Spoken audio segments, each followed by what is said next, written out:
Good evening. It's a great pleasure and an honor to be here tonight.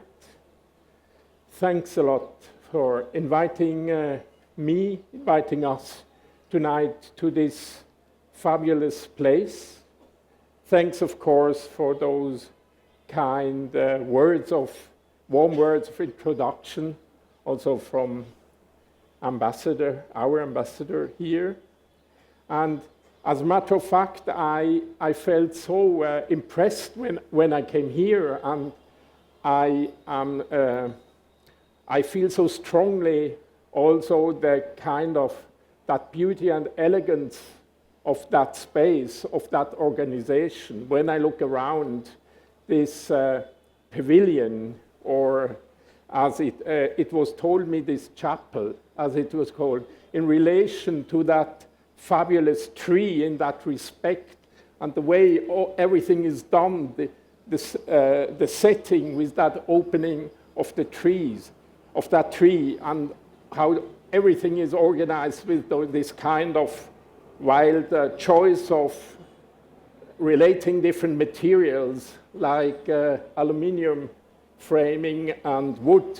All that is so impressive and so beautiful, that stage. I would almost prefer to speak about and to look at it longer, but the more I feel comfortable and grateful to be here. So today I shall present works of our studio based on the phenomenon of European cities, which have been growing for many centuries. Each of them, whether large or small, has created its own identity and seems to grow and expand in a permanent and seemingly endless process. The particularities, which evoke the image of a specific place or city in our mind and memory, are composed of different layers again, and different conditions, the geography and the former agricultural pattern of the ground or landscape. Cities have been developed in unique ways. Their fabric reaches from urban design patterns to building typology. It spans the entire organization of its district or even of a single house. It consists of its building materials, of its colors and shadows, and its smells. We architects are keen on those specific aspects.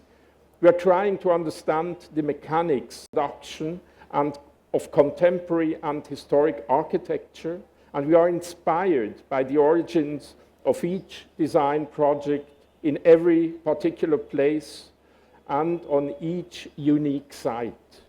The results are always different depending on the layers of reference, but the methodology of design connects our projects, no matter whether it is a large urban design or that of a single house. We are overwhelmed by the beauty of classical European architecture created throughout the centuries, but our main point of reference is modern 20th century architecture. In urban design, it means that the solution of the 19th century closed city fabric, accepting the loss of the beautiful streets of the 19th century, composed by strict rules and a coherent vocabulary, we discovered the particular beauty of the contemporary city, which is marked by its fragmentation. It is rich in itself, and it opens a field for our contemporary architectural interventions. Many European cities, partially destroyed during the wars in the 20th century, are marked by demolition and reconstruction, that is, not only by the presence of buildings, but also by the voids. I've seen that you still look at this photo. which is terrifying me. So sorry, I didn't know. Okay. Yes. Okay. So, sorry to take, I had to interrupt. By the absence of buildings, or simply by the anonymous houses of the city, that's about our attraction. We like the melancholic beauty of any house that has quietly lasted for generations, that has become a strong expression of its fate as a silent and permanent mark in the public space. The strongest impression of time passing is a basic experience of European cities and became a major aspect of our own contemporary designs. Most of the buildings, even when they are new, let you feel the passing of time. There is a specific loneliness of contemporary buildings in European cities, since the rules which regulated the order of all the rows of buildings in the street and their heights, the windows, sizes and proportions, ledges and roofs no longer exist. Each house stands on its own, even if it is built adjacent to the next one. This is one of the reasons why we are searching for the generic aspects of a specific city or a specific place. It's about the genes of a city and a place. We try to uncover those permanent elements and figure out what they could provoke to create a new and contemporary building design. An additional aspect of that loneliness that we are exploring in our design is the immediate spatial dialogue between the city, between a place, and the new contemporary scheme. The dialogue of design and site, shape, and history is the force moving our architecture from the inside and the outside. External factors affect the building and enter its interior, while at the same time a retrospective force affects and shapes the outside space of the city. The idea of the permanence of a building and the idea that a house could testify not just to a contemporary design gesture, but to the complex and the rich identity of a specific site fascinated us from the start. It is about artifacts that have gained meaning based on the different conditions and aspects that relate to a site and to a program, and that has, in the end, shaped their form, them from the inside and from the outside. To keep alive the identity of a place, a site, or a building structure as we extend or transform it with the help of a contemporary design has turned out to constantly inspire us and to be the very source of our specific way of designing architecture.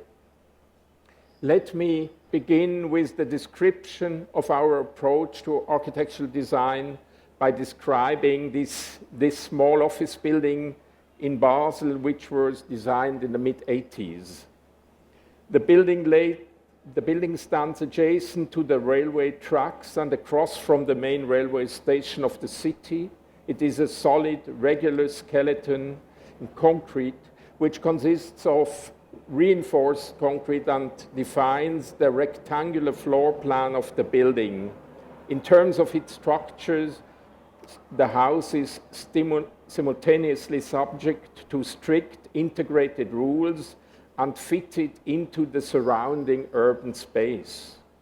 None of its parts is extraordinary. We do not aim to reduce the architectonic form to the absolutely essential.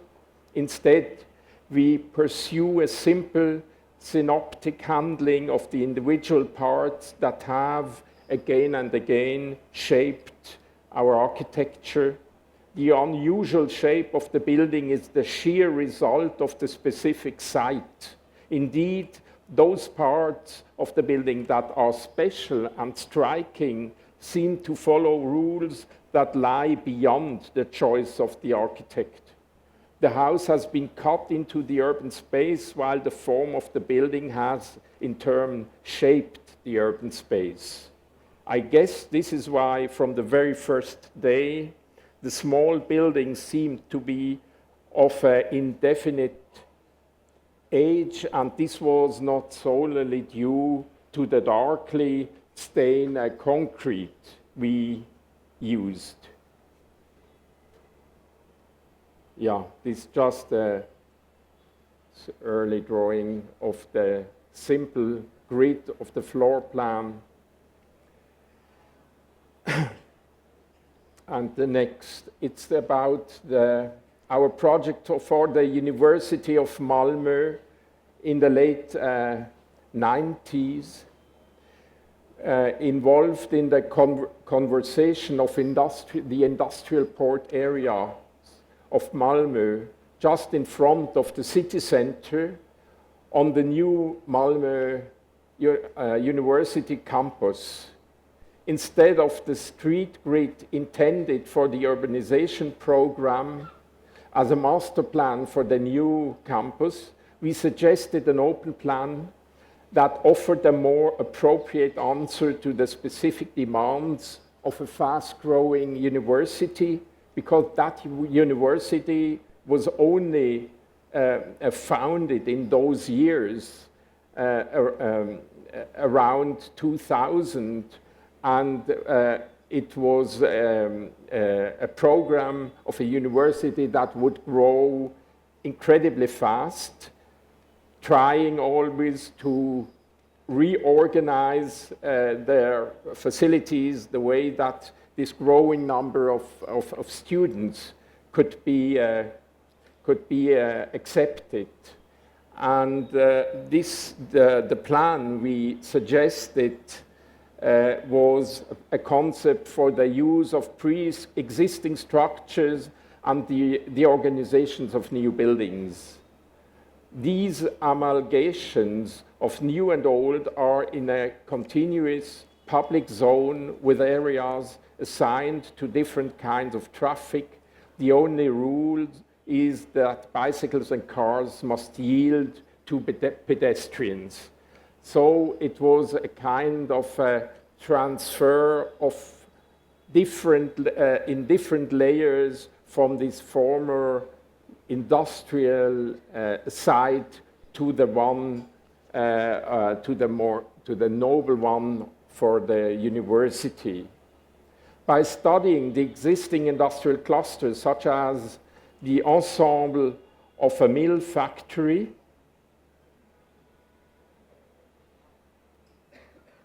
sorry.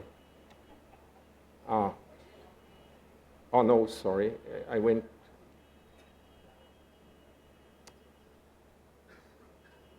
Sorry. To a mill factory, we found an efficient formula for growing structures. We suggested an analogy of such industrial building conglomerates that fulfilled the demands of the university for different expanding faculties, research, and teaching centers.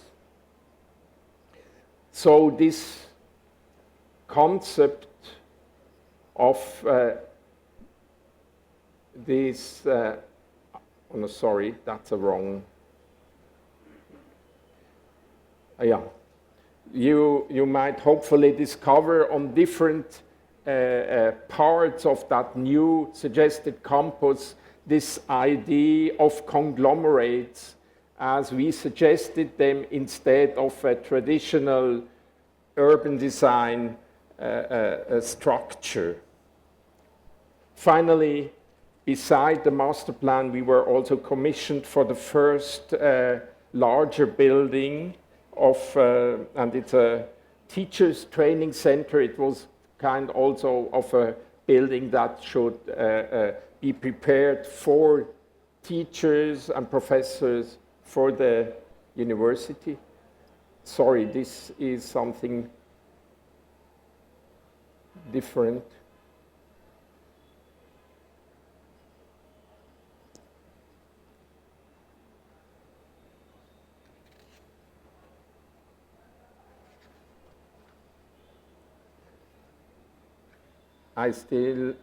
So finally so what we suggested, as a matter of fact, is a building. It was obviously a large building that in itself incorporates this idea of aggregation of different parts, and this is just a rough sketch of the floor plan, showing that the building is composed by an addition of different ones, and that was the kind of genes that we suggested for the different kind of entities of this university campus.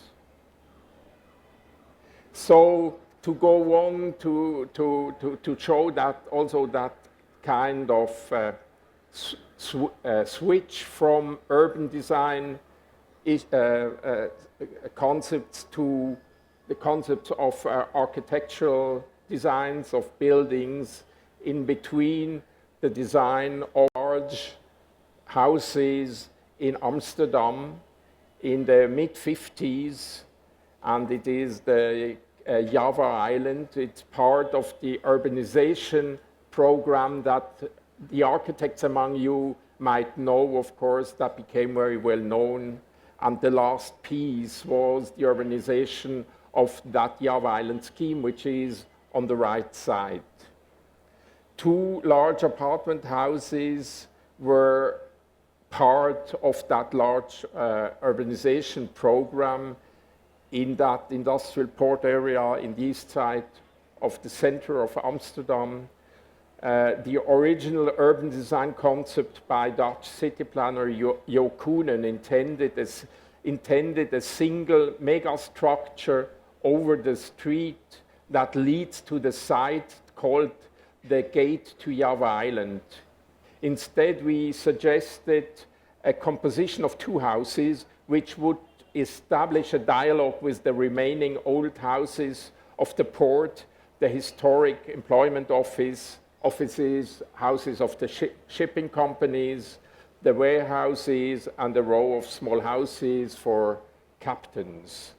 Above and beyond the spatial constellation, the relationships between the old structures of the port building that you can see here and the new apartment buildings are relationships between similar building organizations and structures, and ultimately even between the bricks that connect the old and the new buildings and distinguishes them.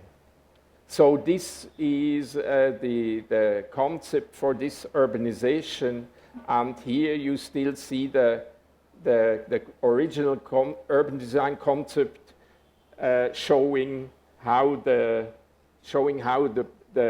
house should become a kind of an arch above the street, and here instead the kind of 2 houses we suggested that would play together with those larger and smaller existing buildings that you show also, you see also indicated here in this drawing. And just one photo of each building, the one built in the water that we called the Longhouse, which in a certain way links the water with the city and also reminds the transfer from the water to the city. And the other one that has more to do with the kind of transfer between the port and the city, and reminds also on this kind of buildings that one would know from ports, warehouses. is the one from which I showed the floor plan here, which you can see that the structure of the house is organized in a kind of rational way, and the apartments are like built in existing structure. So the options and the qualities, specific qualities of that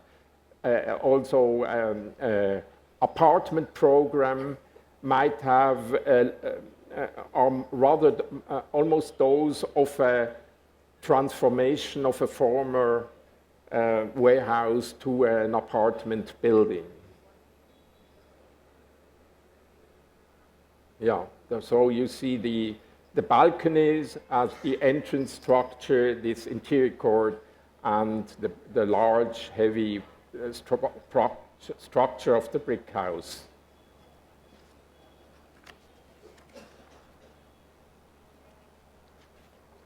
I would prefer to go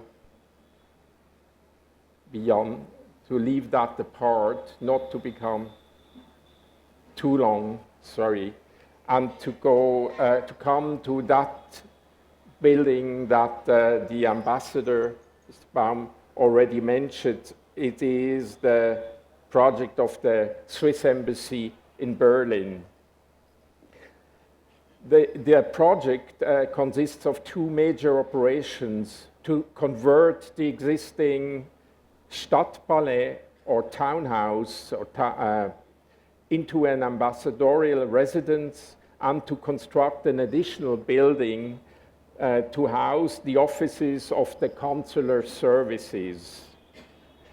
The former Stadtpalais is a historical landmark building because it is the last remaining building of an elegant neighborhood that was partly destroyed by the Nazis to prepare the field of Adolf Hitler's megalomaniac Ruhmeshalle des Deutschen Reichs, and partly by the bombs of the Allied armies.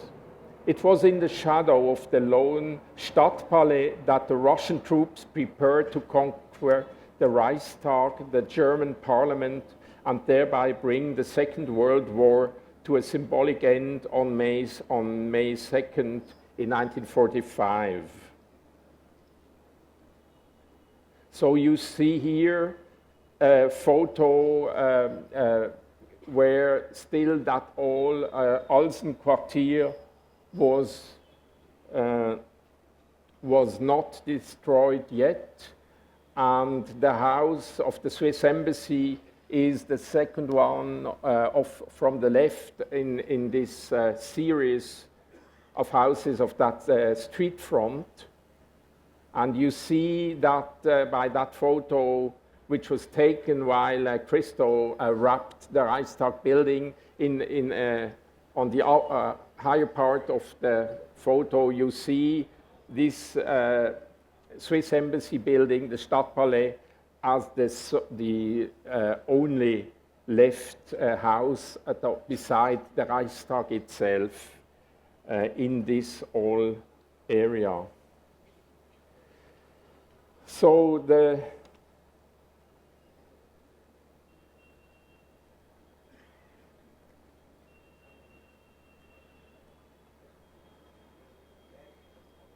could you switch maybe the next? It doesn't. No. Sorry. Yeah. So this is how it looked also from near in 1995. And here, sorry, something doesn't work. So what I can show you is that it became, of course, the site of the splendid design, to say so, the Band des Bundes, for the new German capital, including the new government buildings, expresses the desire for a new identity for the symbolic center of the German state and after the German reunification of 1990. Our scheme for the new Swiss Embassy started from a very different point of view. Primarily, we wanted to preserve the memory of its history. We tried not to erase the traces that were left by these painful demolitions and to recall the murderous violence of the Nazi period. The raw concrete, this is the longitudinal floor plan showing the old building on the left side, the Stadtpalais, and the extension for the offices on the right side. The raw concrete provides the new building with an archaic look, but even without the characteristic neoclassical ornamentation, it does not look like a new building. Rather, it looks like a timeless, basic version of a building. There are openings, but the traditional windows are absent. There are no offices behind the front facade, but a system of atriums.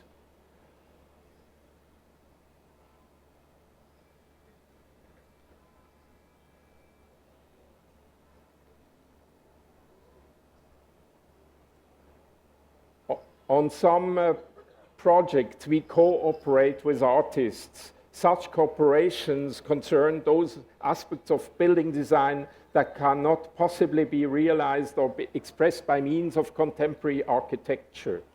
A place acquires its identity over time and through complex relationships that include beautiful and ugly, permanent and transient aspects.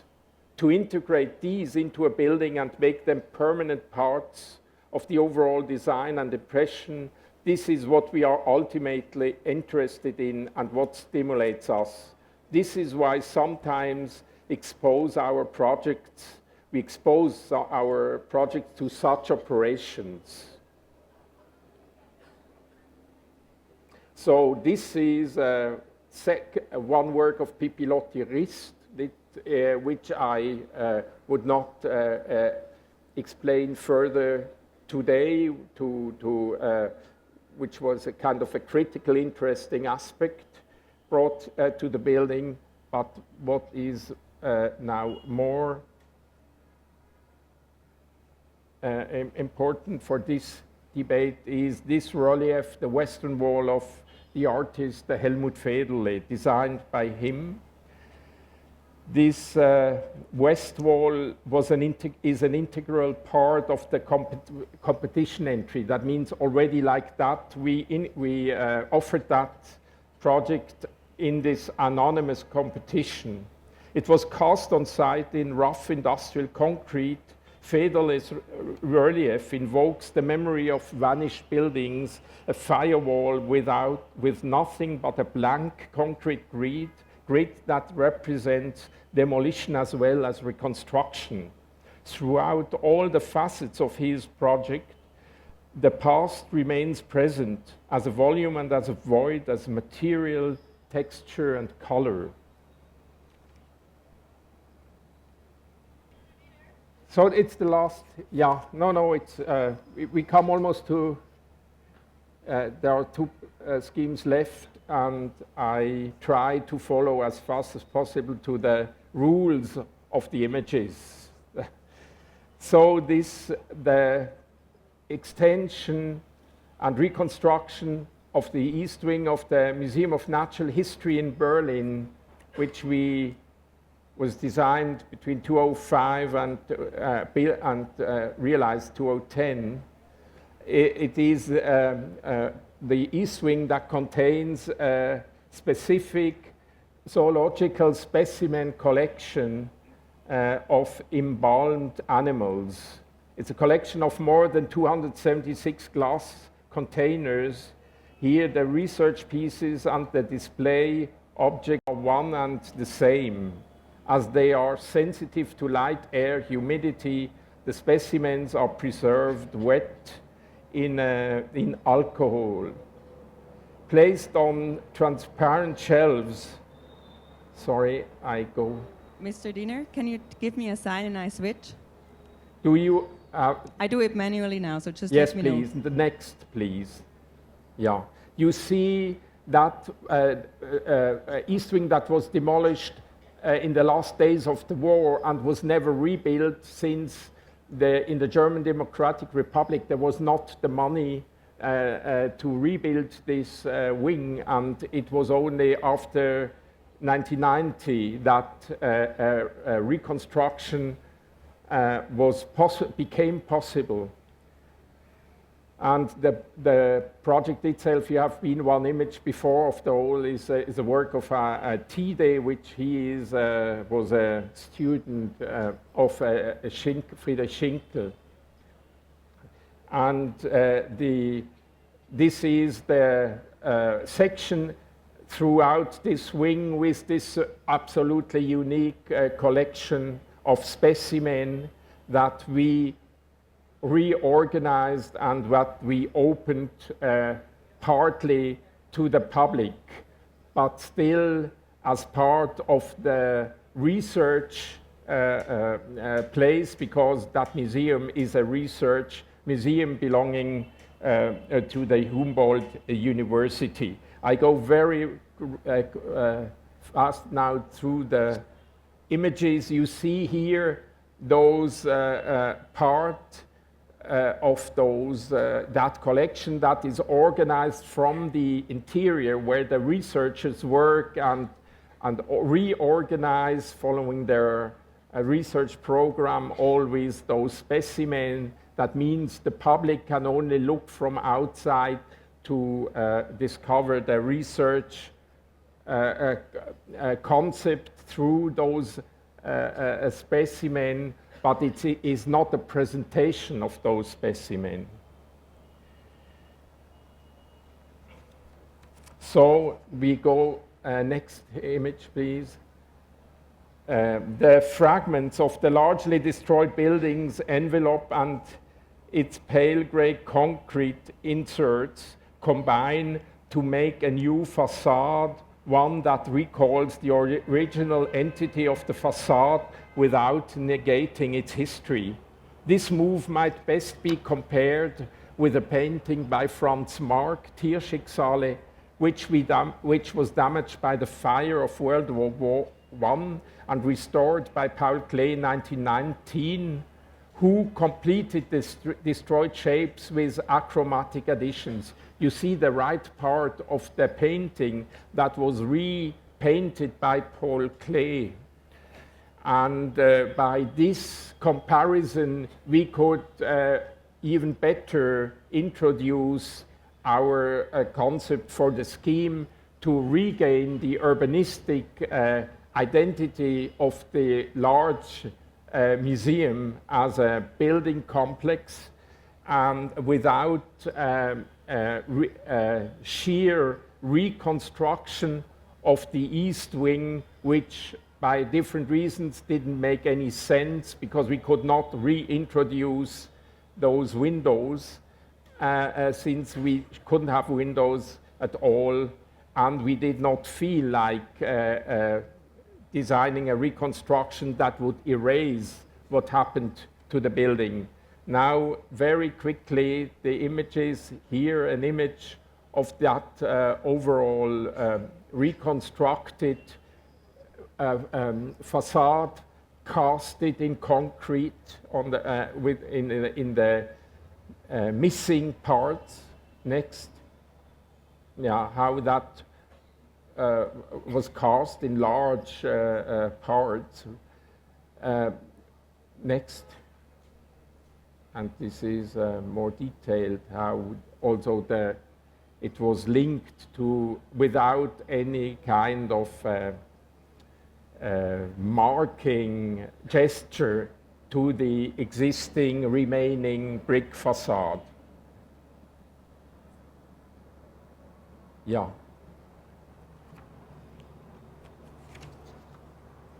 Next.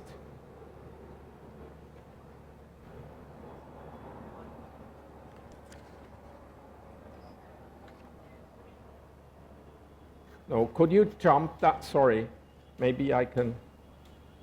Yeah. quicker, sorry, I would come.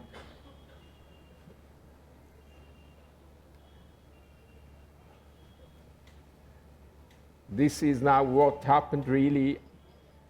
It's some images of other projects I wouldn't like to show, and it would last much too long. Still, it's about the same. Next. Oh, stop. So that's the last scheme I would like to introduce tonight. It's the Novartis Campus Forum 3 scheme, which is also a part of your what might have seen in Basel before. It was the first new building of the headquarters of that pharmaceutical company based in Basel, and it was the first building worldwide with open space offices, so this was also a specific challenge for us, because we had to imagine the floors as completely open spaces without specific windows, which for us were always a kind of orientation issue to regulate this relation between interior and exterior space. So what we suggested was that the window was physically dissolved and yet should become omnipresent, and to create a structure, a space, and a shell that would become an entity. So we once more worked with Helmut Federle, asked him to design a kind of a net of glasses that would create this a kind of entity for that building, and that might also express the specific history of that site in which the Basel pharmaceutical industry was built up, created by the production of colors in the late 19th century. Next, so some photos of the interior space. Next.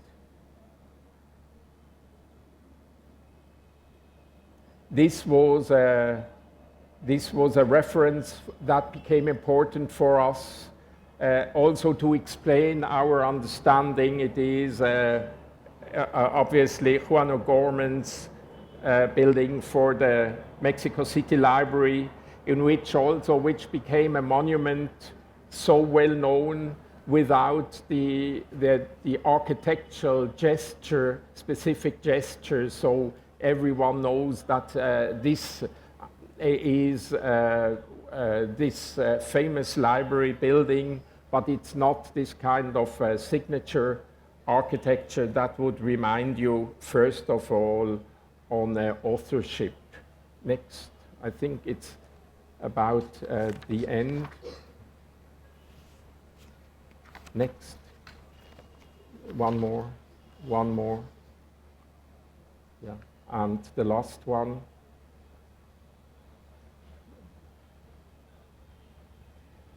Yeah, okay. So I would like to finish with that building, and thanks a lot for your patience. Thank you.